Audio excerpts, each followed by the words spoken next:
Ma lo incontravo da qualche parte in città, mi regalava dei soldi e io li perdevo. Il secondo era come se fossimo tornati tutti e due indietro nel tempo. Io ero a cavallo e attraversavo le montagne di notte. Attraversavo un passo in mezzo alle montagne. Faceva freddo e a terra c'era la neve. Lui mi superava col suo cavallo e andava avanti. Continuava a cavalcare senza dire una parola. Lui era avvolto in una coperta e teneva la testa bassa. Mi ha sorpassato e io mi sono accorto che teneva una fiaccola, ricavata da un corno, come usava ai vecchi tempi.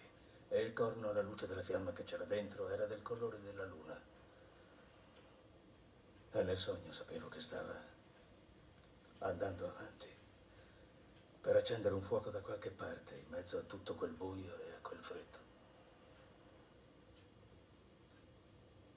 Perché quando ci sarei arrivato l'avrei trovato lì.